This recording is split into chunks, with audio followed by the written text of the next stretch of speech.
Titigil na ata si Tampi Story sa pag-iisda dahil nauus na ang gagamba. Ano kaya kung mag-alaga na rin ako nito at magbenta? Update naman tayo sa ating mga alagang isda. Napakalaki na nga pala nila at napakakulit. I-update ko na nga rin pala kayo sa ating na-breed na beta. Ang kaso lang guys, may problema. Napagtripan na ata ng pusa itong ating mga alagang isda. So paano guys? Tara!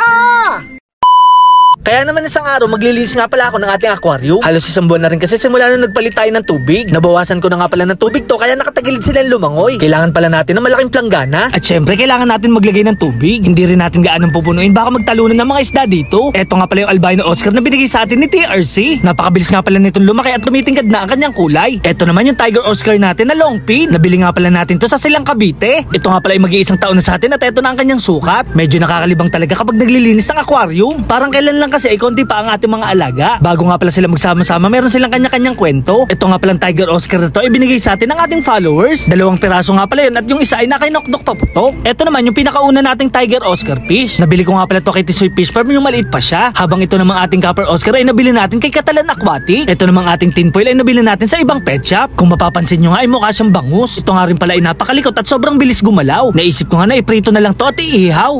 Char! Ito naman yung nag-iisa nating convict cichlid. Nakapag-breed nga pala ako nito noon at aking pinamigay sa aking mga followers. Sa totoo lang nakakapagod din talaga maglinis ng ganitong klaseng kalaking aquarium. Langan lang natin ng konting pasensya at tiyaga. Ito nga palang ating filter ay sobra na ang dumi. Isasabay na rin natin to sa paglilinis ng aquarium. Mas maganda nga rin na nalinis natin to para lumino ang ating tubig. O diba guys, parang bagong-bago ulit ang ating top filter.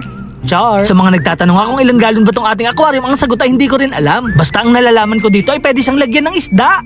Char. Kung hindi nga pala ako nagkakamali, ito nga pala ay nasa 50 to 70 galon. Tamang-tama nga lang pala to pang community tank. Bumili nga pala ako ng 5 pisong asin para ilagay dito sa ating aquarium. Naubusan na kasi tayo ng water conditioner kaya ito na yung ating nilagay. Sa pagbabalik naman ng isda, dapat lagi tayong maingat. Nakakaawa kasi sila kapag nahulog o nasugatan. Dapat palagi tayong nakahandle with care. Napakasarap nga pala sa ating pakiramdam na malinis na ang ating aquarium. Dito kasi ay madali ko na sila makikita at maaninag. Tinanggal ko na rin pala yung mga aquatic plants at mga bato para walang sagabal sa malawak nilang lalanguyan. At dahil tapos na tayo, dadalawin ko naman yung mga beta na ating binibreed. Ang kaso lang guys, mayroon nakakalungkot na balita. Ito kasi ng ating planggana ay natanggalan ng takip. Pati nga yung mga binibreed nating beta ay naglaho na rin. Ang hinala ko nga pala dito ay kinain sila ng pusa. Pumunta nga pala ako kay Tampi Story para ibalita. Ang kaso lang wala dito si Tampi at nandito lang si David. May napansin nga pala ako dito mga halaman na matagal ko nang hinahanap. Bagay na bagay nga pala tong ilagay sa ating mga gapi. Malaki na nga rin pala yung Copper Oscar ni Tampi. Medyo aggressive lang sila at napakatapang. Malalaman ko nga na sila ay gutom kapag kinain nila tong halaman. Taba nga pala ako sa aking kutob dahil ito ay kanila kinain. Wala naman tayo dapat ipag-alala dahil ito ay napaka-healthy. Pati nga tong 2 albino Oscar ni Tampi ay gutom na rin. Umalis pala siya para bumili ng pagkain. Agad ko nga sinabi sa kanya na kinain ng pusa ang pinahiram niyang beta. Mabuti na nga lang mabait itong ating kaibigan. Ayos lang daw sa kanya yun dahil meron na siyang bagong alaga. Siya kasi ay nagbebenta at taga-alaga ng mga spider. Ito nga pala ay nahuli niya lang sa bukid. Mga payat nga pala tong gagamba na to dahil ng itlog na. Ito nga daw pala ang dahilan kung bakit hindi na siya nagtitinda ng isda. Nag-iisip-isip na nga rin ako kung magbebenta at mag-aalaga din ako nito. So paano guys, hanggang dito na lang. Maraming salamat sa panonood. Paalam! Yeah!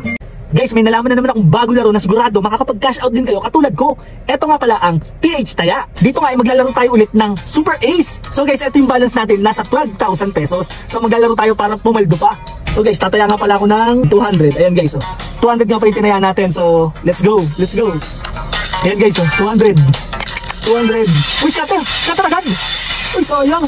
So, ay, 240, wide. Oh, 800. Go. Uy, 180. 120. Not bad. Wide. Scatter na. Scatter. Uy, scatter guys. Scatter. Nice one.